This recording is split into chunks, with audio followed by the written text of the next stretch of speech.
The vibration of change, that magical place where life shifts from struggle to ease, from stagnation to forward movement, from old ways of being to new ways of becoming. Yes, it can seem rather elusive to get there, but when you are in it, you feel it down to your very core, and it can positively affect everything in your life, from your relationships to your health and well-being, from your career path to your abundance, from the quality of your inner connection to the fullness of your self-expression. Here on the Christine Upchurch Show, we explore ways to get into that vibration of change with experts in the fields of consciousness, psychology, spirituality, health, healing, and science. Are you ready to step into your vibration of change? Welcome. You might be listening live on Facebook Live on my professional page on transformationtalkradio.com. You might be listening live in the Seattle area at 11:50 a.m. KKNW, or after the fact on one of the numerous podcasts it sends up in, or on my YouTube channel. But wherever and whenever you're joining us from today, very grateful to have you here. We're going to be having an interesting conversation. But before I share what that's about and who our guests are, I want to say hello to Jacob at TTR, Transformation Talk Radio. How are you doing today, Jacob? Doing very well. How are you today, Christine? Good, thanks. It's October. It's sunny. I have no more complaints. No kidding. And it's beautiful today out there. It is. And hello to Mr. Benny Mathers at KKNW. Hi, Christine. And this is the month you get to dust off your witch hat, I believe. Yes. And you know me because over the years at KKNW, you know, every once in a while I would show up around the time of the either on Halloween or the time of the Halloween party there. And I have one Halloween costume and that's it. So I love seeing it every year, though. You will have to debut it again. Okay. Oh, gosh. You know, folks, we recently crossed a milestone, not only here in the United States, but around the world. And that was the 20-year anniversary of 9/11. And if you're like most of us, you know where you were when you found out about it. And there are some who will not only just have it as this distant memory of this painful thing that happened to the collective, they have terrible confusion and pain associated with it being a personal experience. And our guest today is going to be talking about exactly that. Our guest today, his name is Ray McGinnis, and he was born in Vancouver, Canada. He still lives over the border up there. And he holds a BA in Religious Studies from the University of Toronto. He has served as a national staff for youth and young adult ministries with the United Church of Canada. And he was on the program staff of the Naramata Center in British Columbia. Since 1999, he's been a freelance journalist. And he's also presented workshops in journal writing, poetry, and memoirs. And he has presented to over 15,000 workshop participants. He's taught at business conferences, churches, et cetera, et cetera. And he's the author of Writing the Sacred. And he's got a new book out that's called Unanswered Questions. And that's about what happened on 9/11 and what's happening to the families since then. They're trying to get answers to their questions. I'd like to welcome our guest today, Ray McGinnis. Hi, Ray. Great to be with you, Christine. You know, when I hear about your background, I know that, you know, many of us are curious. Many of us really do want answers. I'm kind of curious, though, about why you perceive this more deeply than some of us. What prompted you to take a deep dive into what the questions were and how they're still being unanswered? Well, I hadn't planned on writing a book at all. I mean, I was in Joshua Tree National Park in southeastern California on September 11th at a retreat setting with 60 other people. I was the only person who was not an American citizen, the others from about 20 different states across your country. And I had just gone for a walk at sunrise it's hot in September in Joshua Tree. And so I was up before breakfast walking and saw the cactus and everything. And then there was the stretching and meditation session at 7 a.m. And in the middle of that, someone came in and said, had been on the phone. There was no radio or TV where I was. And they said, there's been this attack, the towers, Pentagon. And one of the people in the room, two people in the room, had a financial advisor who managed their stock portfolio, who worked in one of the Twin Towers. So it was very, degrees of separation right away. And when I came back, I couldn't leave because all the flights were grounded. And I was one of the people who couldn't get out of America. Eventually, I took a bus from Seattle up to Blaine and crossed the border after 3 hours of searching with customs.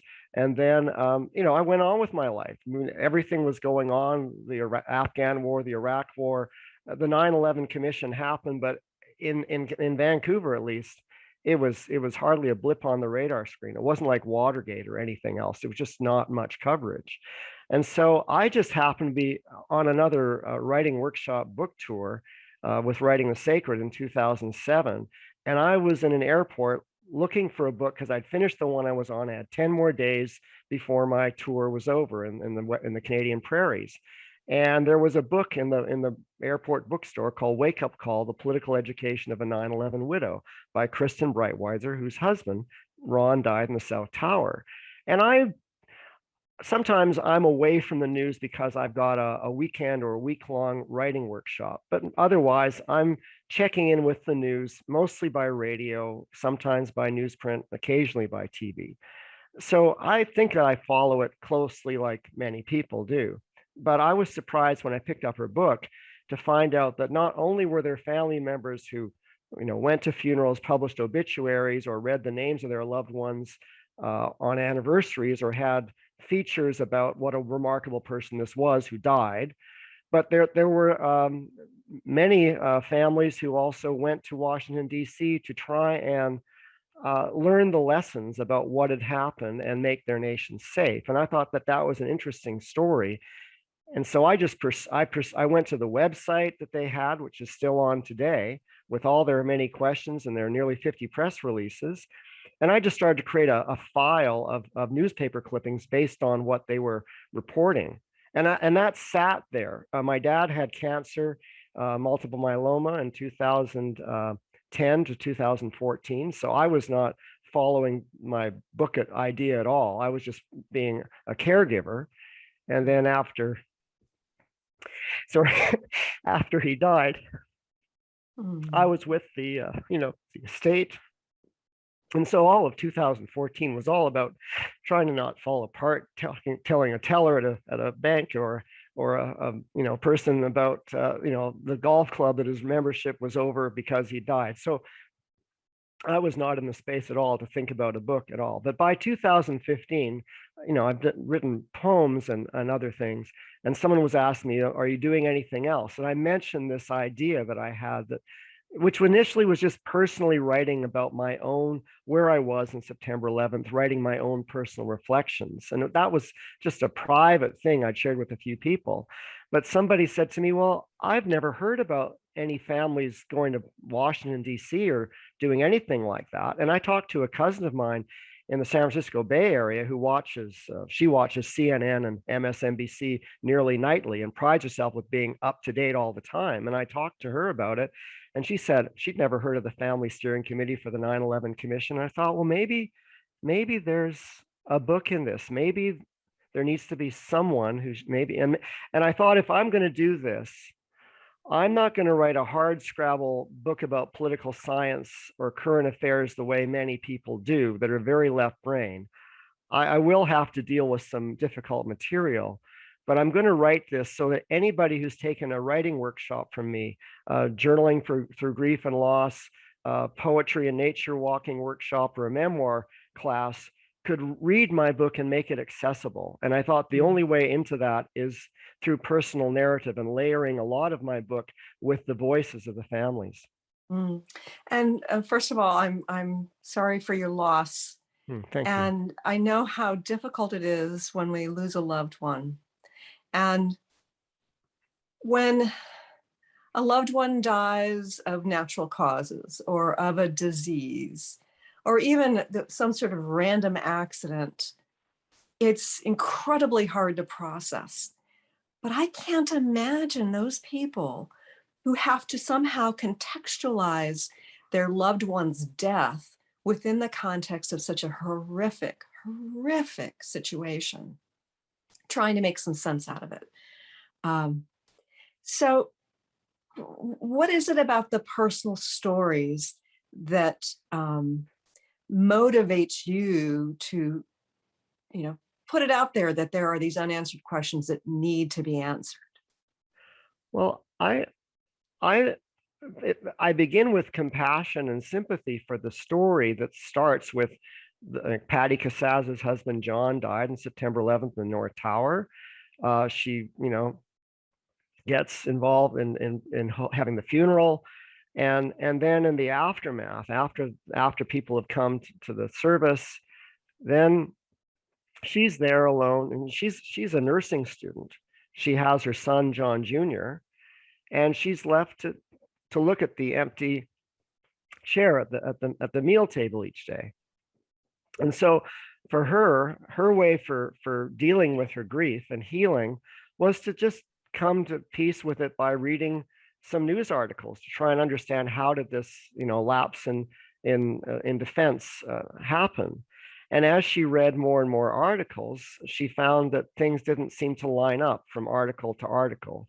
And so it's that kind of story of at first the expectation. I know you're talking about seeking and finding in some of what you're writing, and she thought that she would seek and then she would find that all the stories made sense. And if you put a story beside the Washington Post with the New York Times and the Boston Globe and the Seattle Post Intelligencer, they'd all basically make sense and it would be fine. But when you have people making different statements that are contradictory, there was no military response, there was a military response, and so on. So they start to wonder, well, maybe we need to investigate. And so I was interested in that story, and also because for most of us, if we have a loss, even if it's related to some sort of international or political event, I think that the lure is to grieve privately and heal privately.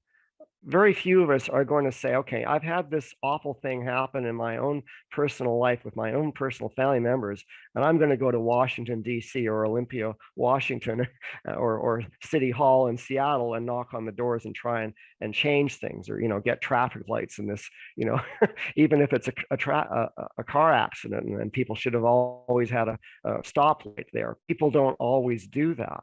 So I was interested in the select fewer number of families that decided that it was important enough to make the nation safe, and which was a bigger vision because they thought that they had something to offer.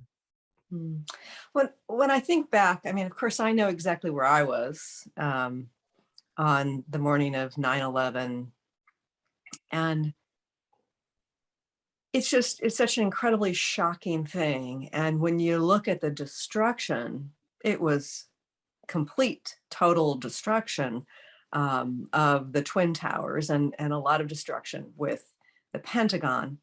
One of the things that's always confused me is that somehow they knew who did it within a very short period of time, which makes me question the narrative. Is that one of the unanswered questions?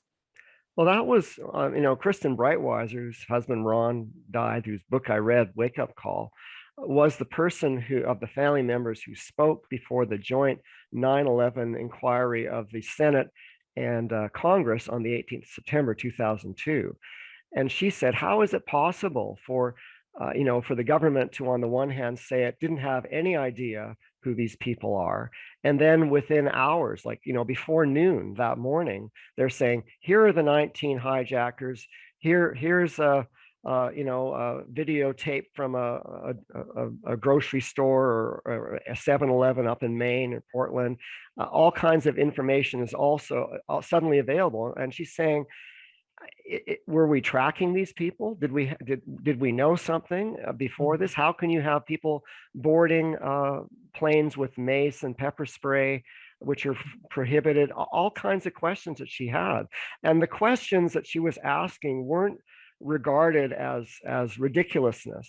All of the people sitting before her on the Senate and Congress Intelligence Committee said, these are really good questions and we need some answers. And the result of her testimony in September 2002, it created a political firestorm, and people in the White House told the press that a train was coming and nothing would stop it. And so by November of 2002, President Bush signed legislation to have an investigation that for 14 months he'd resisted.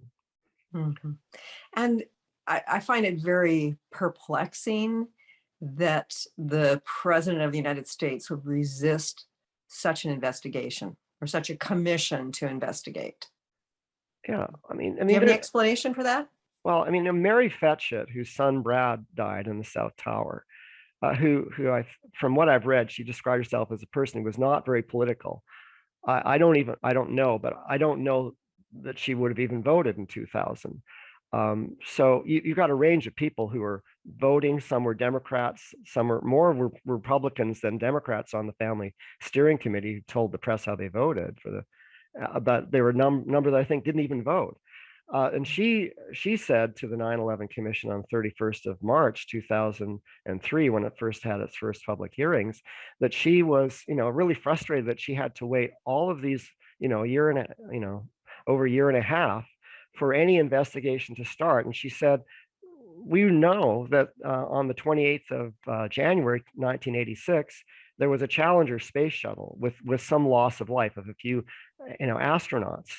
And within 5 days, the Reagan administration put together a body to investigate that smaller event. So how could it be that with such a loss of life of nearly 3,000 people, that there would be such foot dragging and explanations from the vice president that they couldn't afford any money and that it would be distraction to the war on terror, and it would only encourage the terrorists to investigate. Mm-hmm. Yeah, it doesn't make sense to my rational mind. And as a part of this, to contextualize it, with the Patriot Act, Americans lost their privacy without due process. And so, putting the pieces together, it was supposed to be for our best and highest good, for our safety and security. And of course, there are many who will argue that that's not the case.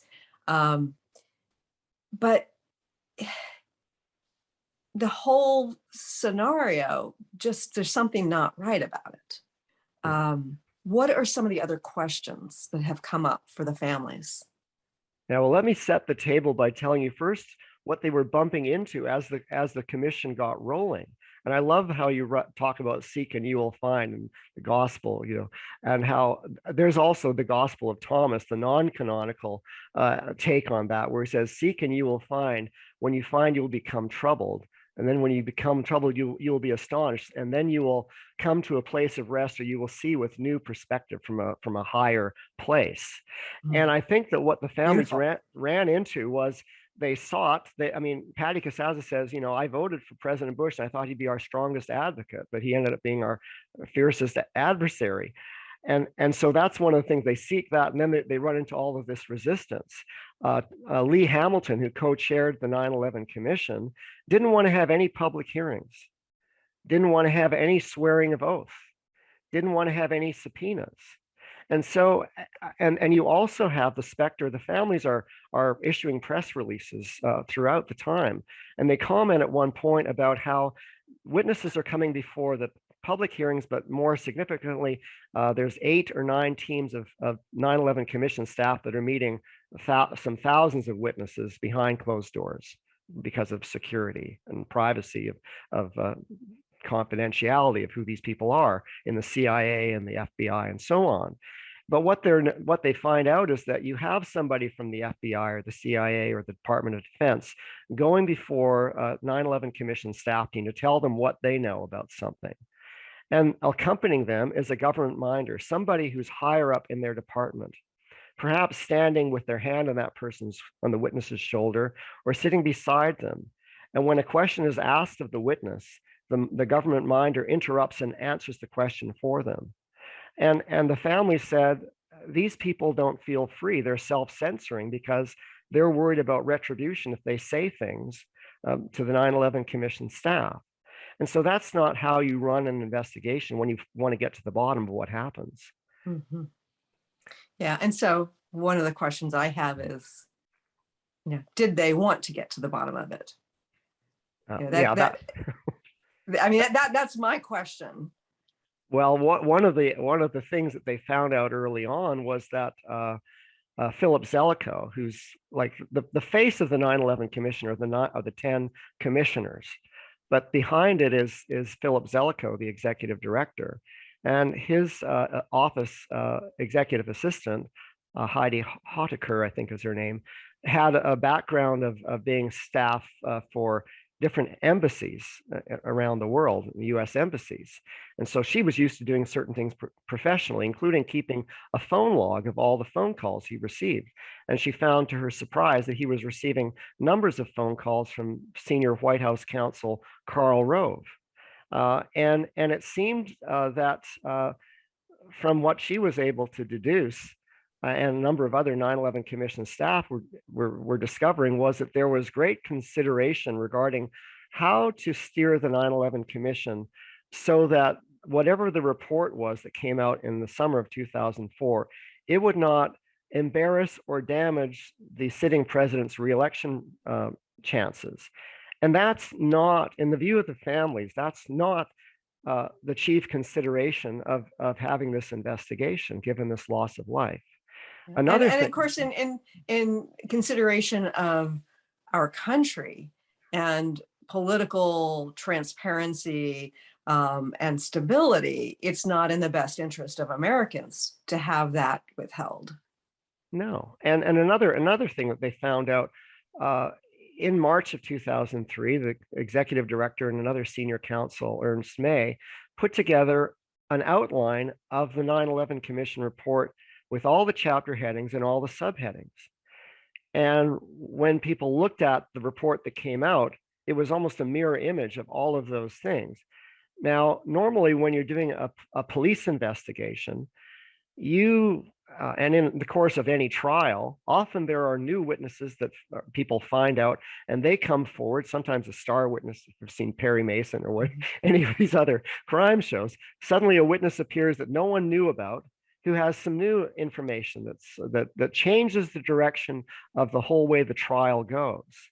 But when you put together an outline that's prescriptive of what you think you're going to find, and when you have an executive director who's choosing not to, I mean, they're getting whistleblowers from different agencies that are calling the 9/11 Commission saying, I have some information in the Federal Aviation Administration, I think, but I need you to subpoena me so that I can safely share the information without retribution back in my agency. But when you have people phoning the 9/11 Commission, and then the commissioners and their staff not getting back to these people, and the families who are in the family steering committee, like Patty Casazza, know this. They're having people coming up to them begging to get taken to the 9/11 Commission to speak to them. And so this, again, is simply wrong in terms of how to run an investigation. And so these are the kind of things they're finding out. One thing in terms of the questions, one of the questions is about this, classified 28 pages regarding Saudi Arabia. And this has gone on through 3 administrations, Bush, Obama, and the Trump administration. And you have the specter of, in 2020, in April, Attorney General William Barr is speaking before a judge, arguing why the 9/11 families cannot have information about these classified documents in their efforts to have a legal challenge or lawsuit against Saudi Arabia, because he says it will damage state secrets and harm American national security.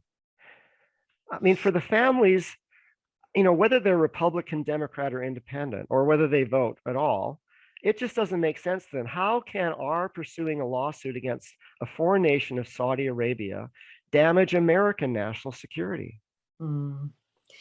Yeah, and it's almost like they don't want those responsible punished, perhaps, or they don't want the truth of who's responsible punished because, or illuminated because it could damage some sort of political machinations that occur behind the scenes. I mean, it's hard to know. And yet it must be incredibly unsatisfying. I mean, I think about the grieving process. Clearly, you still have moments of grieving the loss of your father, some, 7 years later, 6 years later, whatever it is. Same thing with my parents. It's been 10 years, but it lessens over time. And I'm able to sort of see the perfection and how things unfolded and where things are at now. But if you still are like have these questions and feel like you're being shut down and that your curiosity isn't important and having the truth come out isn't important, it must be incredibly debilitating to the grieving process of these families.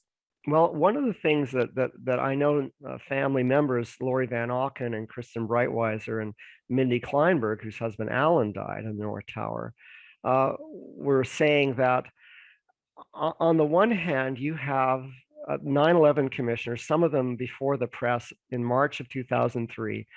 Now that the Family Steering Committee, the family members have brought to the commissioners, there are hundreds and hundreds and hundreds of questions to ask different people, the president, vice president, Donald Rumsfeld, different agencies. And they're told, the commissioners say to the press, these questions will be, quote, a roadmap for how to do our inquiry. So that seems like they're really pleased and impressed with darn good questions. But at the end of the whole process, when the report is published in July of 2004, only 9% of the questions are answered with any seriousness. Others are brushed over in this way. Donald Rumsfeld was asked by Richard Benveniste, 9/11 commissioner, Mr. Rumsfeld, did you order fighter jets to be scrambled to defend the Pentagon? And he looked up on the wall and looked at the ceiling fixtures and around, and eventually, hummed and hawed, looked at a clock, and repeated the question and said, did I order fighter jets to be scrambled to defend the Pentagon? And then Commissioner of the chair, Tom Keene, banged the gavel and said, time's up, next question. Well, for the families who are sitting in the room and seeing that, it just doesn't honor their questions. And so, and then 70% of the questions weren't addressed at all. And so it seems like, like numbers of them just called it a cover up. I mean, of some sort, whatever is going on here. Yeah. Well, I've done another show. And in fact, folks, if you're curious about this, you can find it on my YouTube channel, where somebody who's in the military was one of the first responders at the Pentagon. And he was there for several weeks after, after the plane crash explosion. He talks about how there were no plane parts. He talks about how, there were entire conference rooms filled with people and no signs of trauma, but they were all dead in their chairs kind of thing. Some things that didn't make sense. So to have these bits and pieces, and I've seen some amazing videos and analyses of the Twin Towers, and, I'm no expert, I don't have the answers, but just as a layperson kind of, exploring some of these things, I think there are a whole lot of questions that would lead a person to think that maybe they are hiding something. And if Donald Rumsfeld is kind of refusing to answer or letting the time run out, or the whole situation is designed so that he doesn't have to answer, then you have to wonder, is there something being held, not only from the families, but from the American public? Well, I mean, is there, are there shocking lapses of security going on? Patty Casaza was on a phone call with her husband, John, in the North Tower, 104th floor, I think. And he said, I love you, say I love you to our son, John Jr. And he also told her that he thought, and his colleagues thought, that there were bombs going off in the building. Now, without attributing the source of those, if there are bombs being planted, what that would be, I mean, there was a question the family said, ask the 9/11 Commission, please, discover what information there might be about any bombs going off in the building. During the fall and winter of 2001, 2002, there are 503 first responders, mostly firefighters, some of them EMTs, from the Fire Department of New York, who all go individually and have an audio taped recording before their superiors, often with the FBI present, saying, here's what I experienced when I went in to rescue people in the Twin Towers. And of those 503 first responders, 118 of them volunteered that they witnessed variously, as they describe, explosions, grenades, secondary devices, bombs, their words. And they're describing things like, I saw somebody who was leaving the lobby of one of the towers and suddenly they were kind of blown across the street to the boulevard. I mean, that's not what happens when, like, maybe if you're on fire, you might run across the street, but you don't kind of get blown through the air, 60 feet. So there are things that they're describing, and when you have over 100 of them, it would make sense, but to have these first responders brought to the 9/11 Commission to testify, maybe behind closed doors or whatever, but they didn't seem to be, for the most part, brought there, even though the FBI knew, and the 9/11 Commission should have been told by the FBI if they weren't. And so, I mean, President Bush said in 2006 in September that he thought Khalid Sheikh Mohammed, who's down in Guantanamo, had assigned some Al-Qaeda operatives to plant bombs in the building.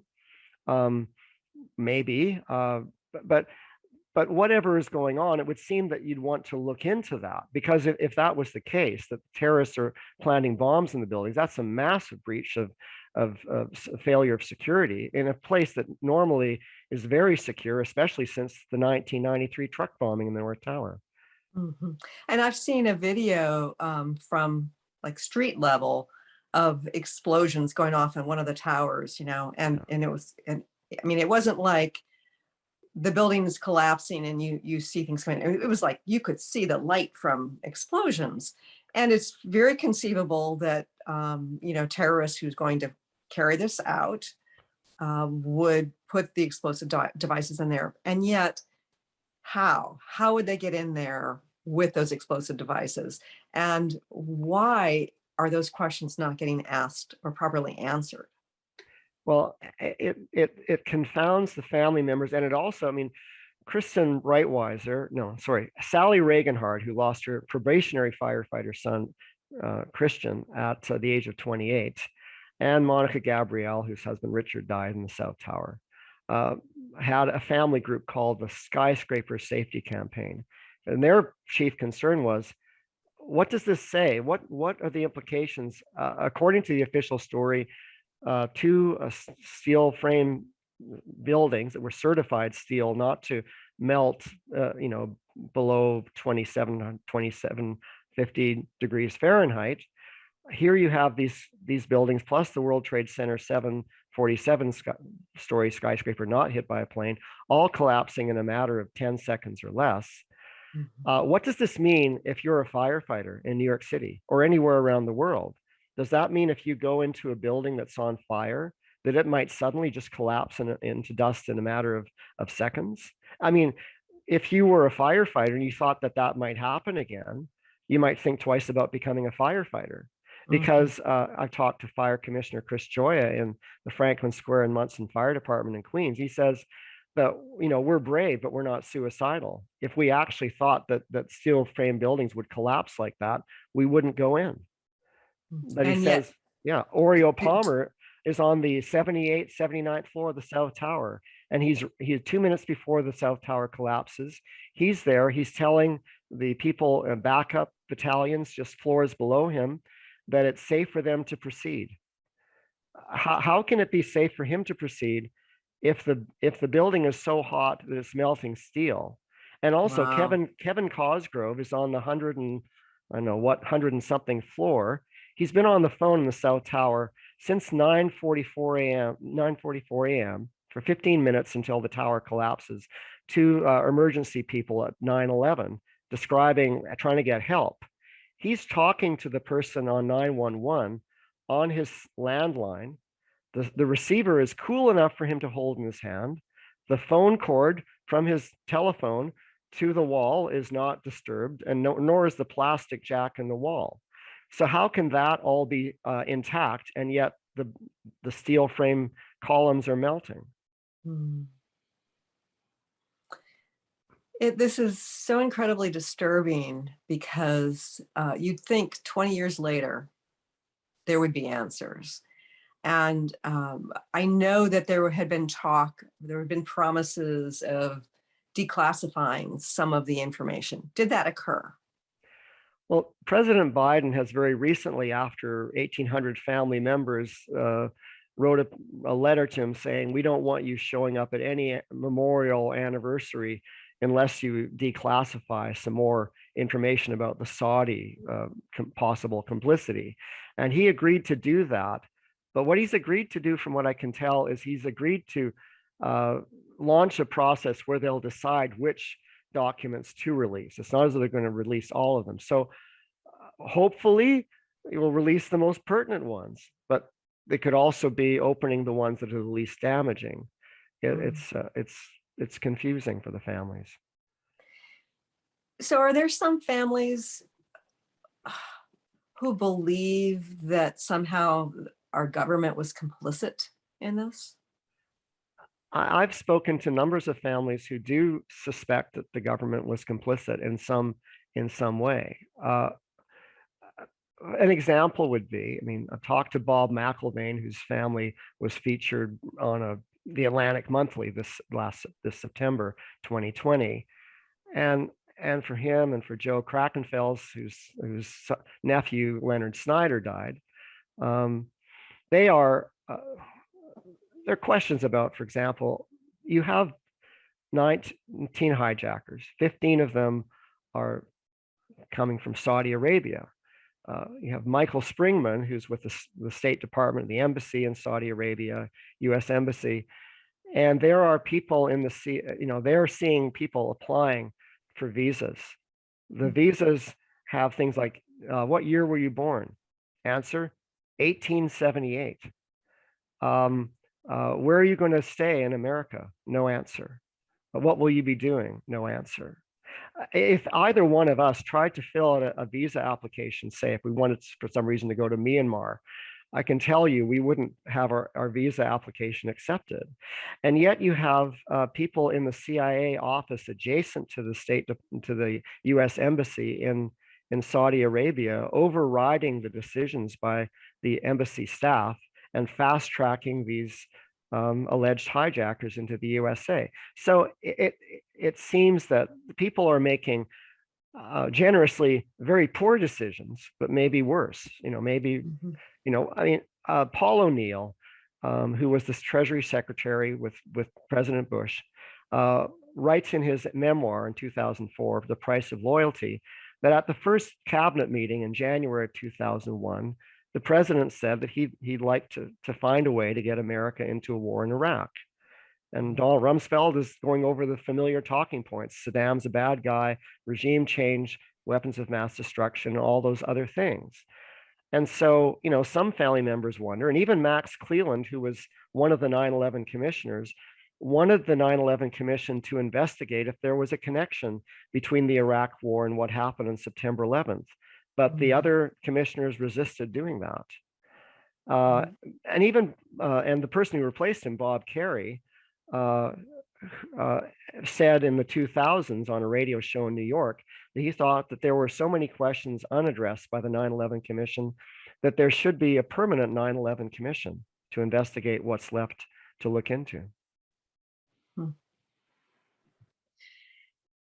So how do these families move forward with all this uncertainty, confusion, pushback, uncooperative exploration for truth?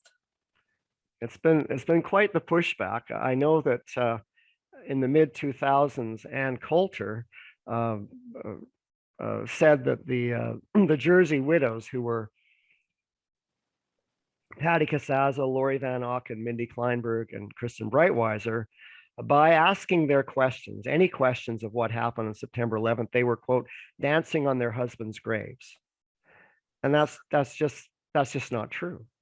You know, I mean, Patty Casazza says, you know, we went there to make the nation safe.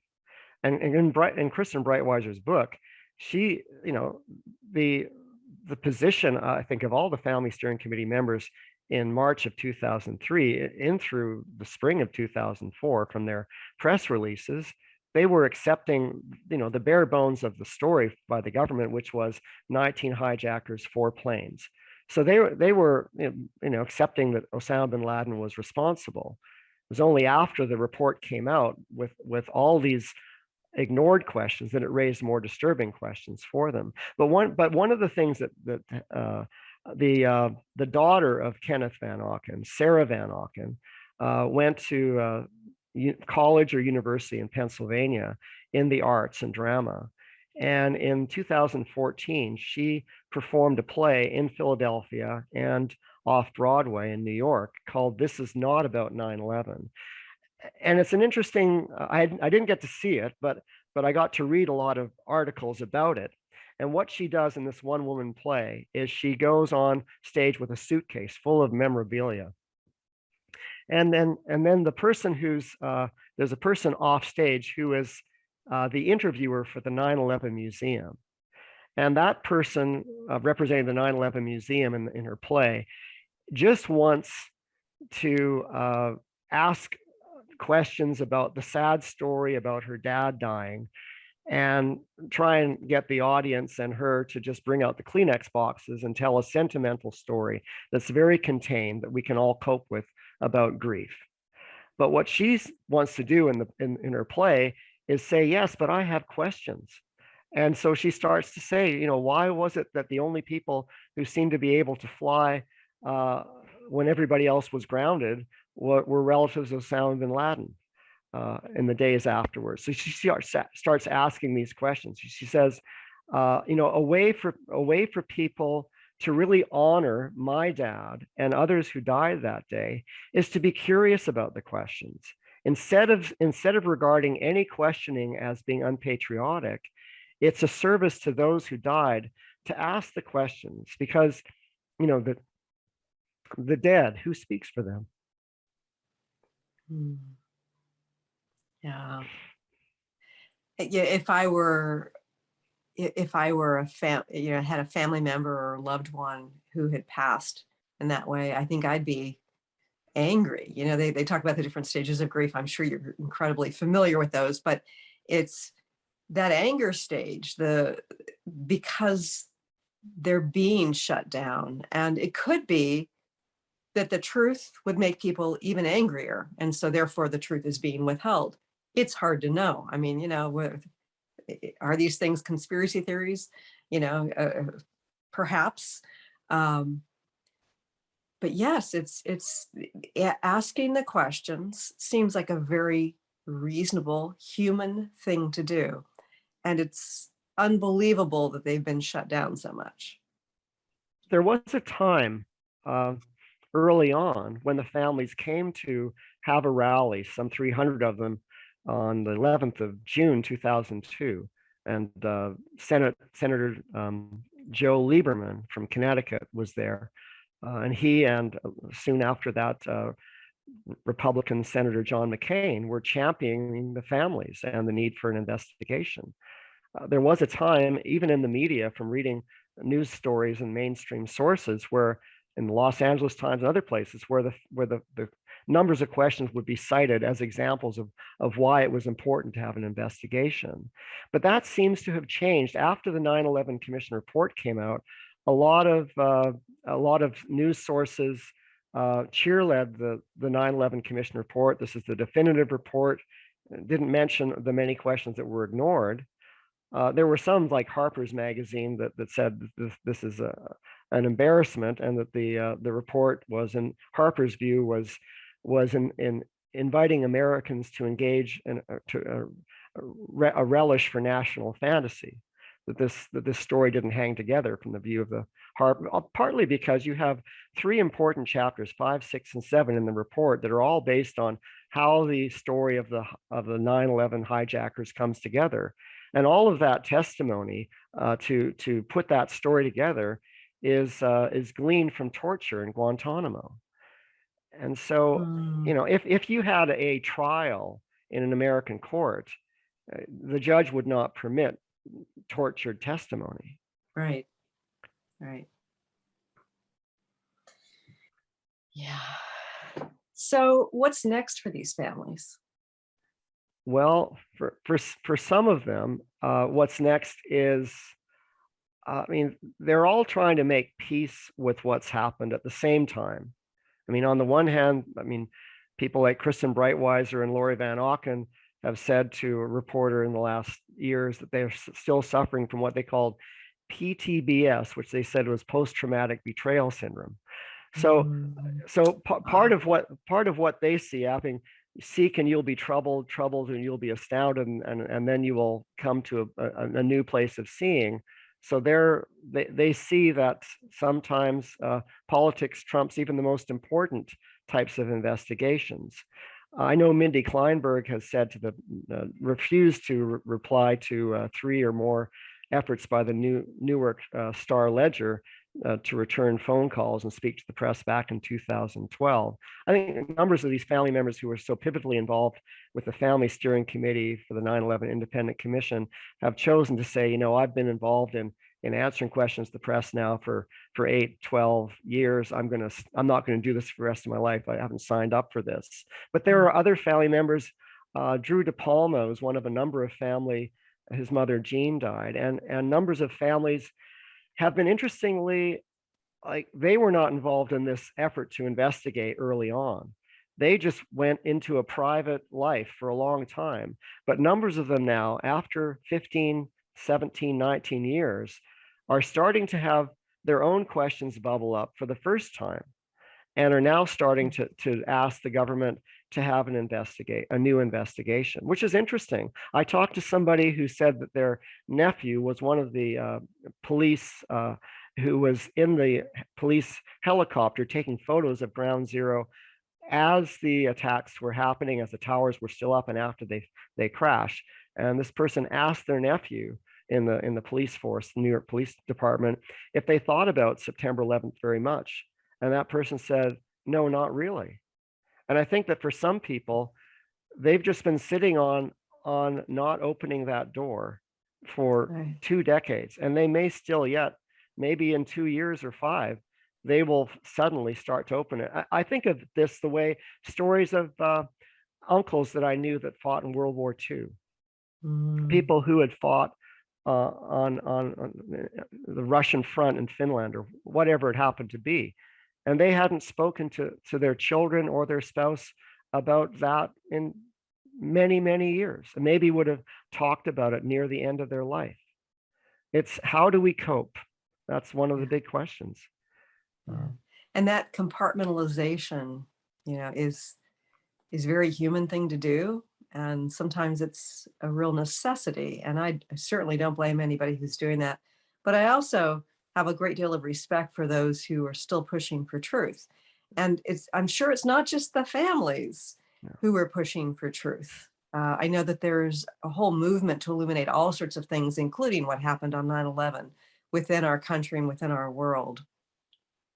So as you've explored this, Ray, do you have any hope that sometime we're going to get clarity and have the truth illuminated? I think that I have this hope, which is that, I mean, there's not been many books written about this particular aspect of what the families have done. There's other books like Rubble by Bob Kemper that talks about the resilience of families who picked themselves up and dusted themselves off and moved on and are now doing amazing things. But I've written a book about the Family Steering Committee itself. And I think that nobody knows this story about the 100th monkey. Nobody knows what it is that they're going to do that will make a difference, that will help open up a wider conversation. And I'm hopeful that there will be, in the years ahead, still pressure. I think about, there's all kinds of things that go generationally. issues, even going back to the Civil War, and people talk about reparations for slaves. And I mean, somehow, whatever we think about these bigger, longer historical stories, somehow even descendants of families affected by some event can still unexpectedly raise questions and somehow make a difference to a politician who might be in the right place, or a judge that might be in the right place at the right time. So I think that there's always reason for hope. And inside of us, we have this world of feelings, which is such a wonderful spiritual resource. If I'm feeling angry or happy or sad or puzzled, sometimes that feeling is a doorway into a spiritual wisdom that I don't know that I have unless I am curious about that feeling. And so for the families that are still curious about things, and for others too, it's useful to sit down and journal about it, or have a coffee with a friend and say, I've been thinking about something that's just not sitting right with me. And sometimes then you end up being someone like maybe Rosa Parks wasn't comfortable with the way that she couldn't sit down on the bus. But one day she, had a conversation and then decided to sit down on that bus in Montgomery, Alabama. So we never know what it will be, but something happens, and then a door opens, and then change happens. And I think of it as, on some level, a loss of innocence, particularly for people here in the United States, but I think worldwide, that something so catastrophic, something could change the world in a moment or in a few moments. And sometimes that loss of innocence creates great woundedness, but other times, you're right, it opens a doorway for deeper exploration, for truth, and also in terms of our connection to that which is beyond this 3D realm. Yeah, and I think that we have to trust every day when we wake up that we can be available to what we're confronted with. Even if it's something as horrific and atrocious as what happened on September 11th. For most of us, that won't ever happen. But even still, we run into different challenges, even family dynamics, and they can really throw us for a loop. So, but yet we believe, we're still siblings, we're still in the relationship with parents and children, and we carry on and find a way and find a door that opens to make things right. I know that there are still some people who are, who were first responders, very close to ground zero, who are still suffering from the effects of, what was in the dust being breathed. Are people dying on a regular basis still? I think so. It continues, and my sense is that it took nearly 20 years, but I think that there has been legislation finally passed in Congress in the last couple of years where more health benefits and help for those first responders, the heroes of 9/11, has been made available. That's another whole story that families just don't understand. How can you, is it the word lionize? I mean, look up to first responders and say what great people they are, and at the very same time withhold the financial aid that they need to take care of their health when the EPA said it was safe to breathe. Yeah, and I think about some of the controls and lack of justice relating to certain things going on in our world today, and it's almost like there are situations that aren't making logical sense, and they're actually penalizing the very people who have shown up in a big way. And I'm particularly thinking about the responders to the pandemic who are no longer being given a choice about what they put into their bodies. But I diverge there. Okay, in just 2 minutes or less, do you have a message for us as we all process this loss of innocence, lessons perhaps from these families that we can use in our own personal lives? I think that when we have suffered a loss, we can make a choice, which is ours to make, to keep that private and just share it with a few people. But we can also make choices to do the more surprising thing, to say something in the public arena to help heal things, help solve problems, fix things that needed to be fixed. And that when that happens, like the families found, all of them initially were individuals. Most of them didn't know each other, but then they found each other somehow. And so if you decide to take something on, you will find other emergent attractors. Other people will show up in your life who will be there to accompany you, to assist you, and who will walk with you and mentor you on that road that you've chosen. And so I think that whatever we're doing, if we make ourselves available, and we know that this is the calling for us, because if you bring someone which is not within you and try and bring it forth, I mean, I could not be a skydiver because I'm too afraid of heights, but I could write this book. So we have to find out. And again, we're running out of time. It's called Unanswered Questions. What's your website, Ray?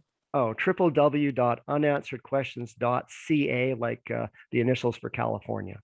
Okay, great. Ray, thank you for writing this book, sharing these stories, and thank you for being here today. Oh, it's wonderful to speak with you. A great pleasure. Look forward to talking to you again soon. Thanks so much for tuning in today. If you'd like to empower yourself to step further into your vibration of change, please visit my website at christineupchurch.com, where you can learn more about my insights, upcoming events, and private sessions.